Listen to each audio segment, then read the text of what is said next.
Simple ആയിട്ടൊരു thought ഞാൻ പറയാം. നമ്മൾ മനുഷ്യരും അതുപോലെ തന്നെ മറ്റ് ജീവികളും എല്ലാം ഉണ്ടാക്കിയിട്ടുള്ളത് കോശങ്ങൾ കൊണ്ടാണല്ലോ. അഥവാ സെൽസ് ആണ് ബേസിക് യൂണിറ്റ് ഓഫ് ലൈഫ്. അപ്പൊ ഈ സെൽസ് എല്ലാം ഉണ്ടാക്കിയിട്ടുള്ളത് ആറ്റംസും മോളിക്യൂൾസും ഒക്കെ കൊണ്ടാണല്ലോ. ഈ ജീവനില്ലാത്ത ആറ്റംസും മോളിക്യൂൾസും കൂടി ചേർന്ന് ഏതോ ഒരു പോയിന്റിൽ ലൈഫ് ഹാപ്പൻസ്.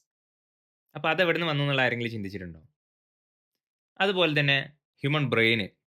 ഹ്യൂമൻ ബ്രെയിനും ഇതുപോലെ നെർവ് സെൽസ് കൊണ്ടാണ് ഉണ്ടാക്കിയിട്ടുള്ളത്. അഥവാ ന്യൂറോൺ. ഈ ന്യൂറോണും ആറ്റംസും മോളിക്യൂൾസും കൊണ്ടാണ് ഉണ്ടാക്കിയിട്ടുള്ളത്. ആറ്റംസും മോളിക്യൂൾസും by itself experience or consciousness ഇല്ല എന്നാണ് നമ്മൾ വിശ്വസിക്കുന്നത്. അപ്പോൾ കോൺഷ്യസ്നെസ് ഇല്ലാത്ത ഈ ആറ്റംസും മോളിക്യൂൾസും കൂടി ചേർന്ന് ഒരു പോയിന്റ് എത്തുമ്പോൾ നമുക്ക് എക്സ്പീരിയൻസും കോൺഷ്യസ്നെസ്സും ഇമോഷൻസ് എല്ലാം ഫീൽ ചെയ്യാണ്. അപ്പോൾ എവിടുന്നാണ് ഈ ഇമോഷൻസും കോൺഷ്യസ്നെസ്സും വന്നത്? അതോ ഇനി ഈ ആറ്റംസിനും മോളിക്യൂൾസിനും ചാർജ്, മാസ് എന്നൊക്കെ പറയുന്ന പോലെ എക്സ്പീരിയൻസ് എന്നുള്ളൊരു പ്രോപ്പർട്ടി കൂടെ ഉണ്ടോ? ഇതിനെ പറ്റിയൊക്കെ നമുക്ക് ഡീറ്റെയിൽ ആയിട്ട് ഡിസ്കസ് ചെയ്യാം. ചൂസ്.